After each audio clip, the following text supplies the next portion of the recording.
మా ఛానల్స్ లో వ్యాపార ప్రకటనలు, ఇంటర్వ్యూల కొరకు మాకు వాట్సాప్ మెసేజ్ చేయండి 7799789788. జ్ఞానేంద్రియాలన్నీ వచ్చిన తర్వాత మనతో పాటు ఈ జ్ఞానేంద్రియ పంచేంద్రియ సమూహంతో ఉన్నటువంటి ఈ దేహము సప్తధాతు నిర్మితం అని చెప్పాం.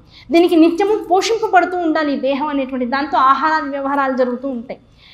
ఎప్పుడైతే ఆహార వ్యవహారాలు దీంతో రకరకాలుగా జరుగుతూ ఉంటాయో తీసుకున్నటువంటి దాన్ని మళ్ళీ ప్రపంచానికి వదిలేసేటువంటి స్థితి రావాలి. దాంతో కర్మేంద్రియాలు కావాలి. ఆ కర్మేంద్రియాలు ఇవ్వబడ్డాయి. ఆ కర్మేంద్రియాలతో పాటుగా ఇంకేమున్నాయి? ప్రాణాలు ఉన్నాయి. లోపల 5 రూపాలలో ప్రాణం అనేటువంటిది విహరిస్తుంది అని చెప్తున్నారు.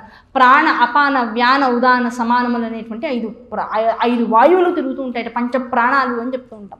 ఆ పంచ ప్రాణాల్లో ఉన్నటువంటి వాడు పరమశివుడే. ఇలా ఈ 5 అన్నీ కలిపితే పంచలు అని అంటారు వీటిని. ఈ పంచలు ఎవరైతే గ్రహిస్తాడో ఈ పంచలు ఉన్నటువంటి వాటన్నిటినీ మనకి జగత్తులో ఇచ్చేటువంటి వాడే, ప్రపంచాన్ని అధిరోహించిన వాడు, ఈ ప్రపంచానికంతా అధినేత అని చెప్పబడేటువంటి వాడు వాడే పరమశివుడు. ఆ పరమశివ తత్వాన్ని పట్టుకుంటే కలిగేటువంటిది ఏమిటి? ఈ పంచభూతాలలో ఉండేటువంటి ఏమేం చెప్పుకున్నాం? పంచభూతాలు భూమి, ఆకాశం, మధ్యలో జలము, వాయువు, అగ్ని 3 స్థాయిల్లో ఉంటాయి. ఈ 3 స్థాయిల్లో ఉన్నటువంటి పంచభూతాత్మకమైనటువంటి ప్రేరణ ఏదైతే ఉందో అది జగత్తులోనూ ఉంది, మనలోనూ ఉంది. మొదటి రోజు చెప్పుకున్నాం.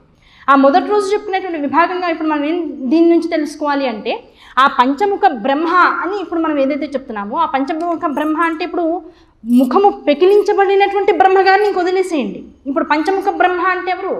సదాశివ పరబ్రహ్మమే పంచముఖ బ్రహ్మ.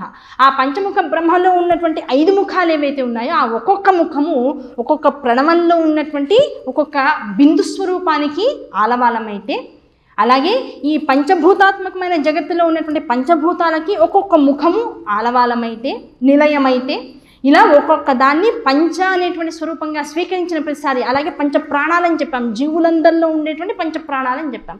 ఆ పంచ ప్రాణాలే అయ్యవారి యొక్క పంచముఖ స్వరూపాలు.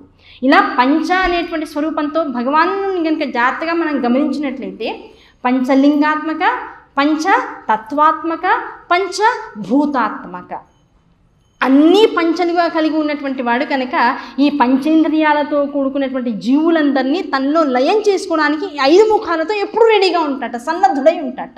కనుక అతి త్వరితంగా నువ్వు దేని దగ్గరికి వెళ్తే నీకు ఈ మరల పుట్టవలసినటువంటి అవసరం లేకుండా పునరావృత్తి రహిత శాశ్వత శివ సాయుధ్యం ఆ పదం వాడగలిగింది శివపురాణం ఒక్కటే. ఇంకెక్కడ ఏ పురాణము వాడడానికి అవకాశం లేదు.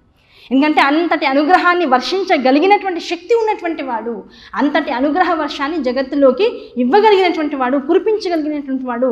పైగా జీవులందరూ అటువంటి అనుగ్రహంలో తడిసి తనను పట్టుకునేటువంటి స్థాయికి ఎదిగేలా చేసేటువంటి శివజ్ఞానాన్ని, తన యొక్క నామాన్ని కేవలమైనటువంటి మనస్సుతో స్మరించినటువంటి వాడికి కూడా అనుగ్రహించగలిగేటువంటి అనుగ్రహ స్వరూపుడు ఆ సదాశివుడు.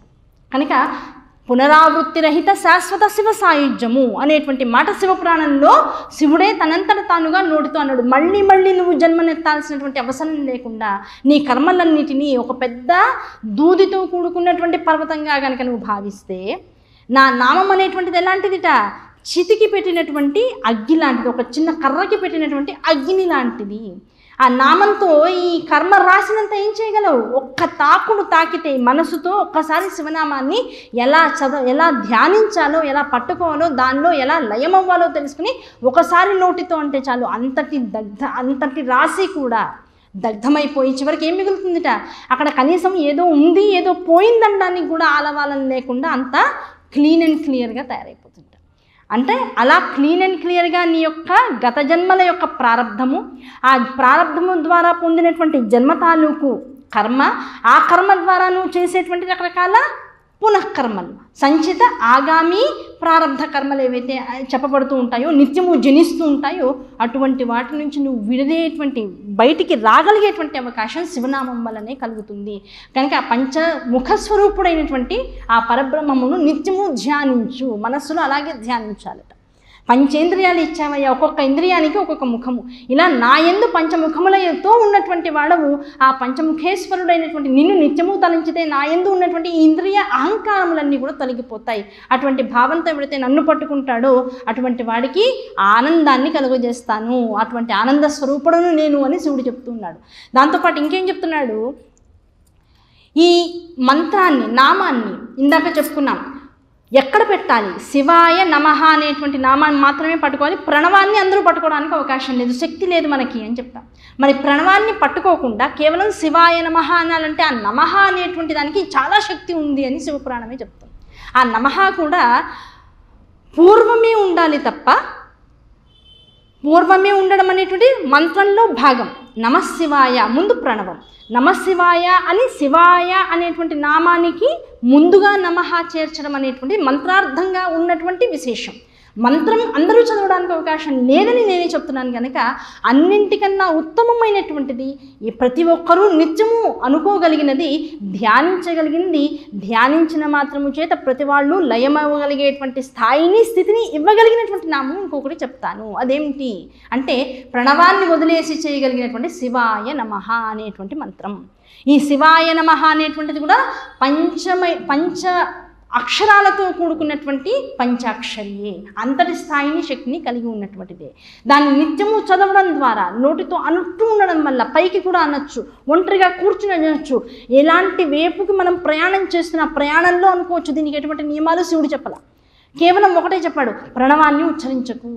ఆ ప్రణవాన్ని ఉచ్చరిస్తే రకరకాల వాయులీనము, లీనము అంటే అర్థం ఏమిటి? వాయువు వల్ల, అంటే మనం దేనిలో కన్నా వెళ్ళిపోవాలి అంటే ఏం ప్రేరేపించాలి అంటే మనలో ఉన్నటువంటి వాయువులు ప్రేరేపించాలి.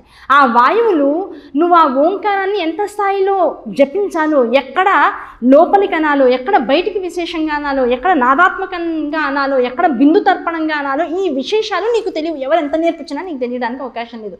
నేర్పించగలిగిన వాడు శివుడు ఒక్కడే. అలా తెలుసుకోకుండా నువ్వు ఓంకారాన్ని దీర్ఘంగా తీసావనుకో అనవసరమైన చోట్ల ఆగిపోతూ ఉంటుంది. దాంతో ఏమవుతుంది? దాన్ని పట్టుకున్నాననే స్థాయిలో నువ్వు ఉంటావు, వికారాలు మాత్రం నిన్ను వదిలిపోకుండా ఉంటాయి. దాంతో ఏమవుతుంది? శివ ప్రణవాన్ని చేస్తున్నావు అంటే స్వయం శివుడిగా మారాల్సిన వాడవు. ఆ వాడివి నువ్వేం చేస్తావు?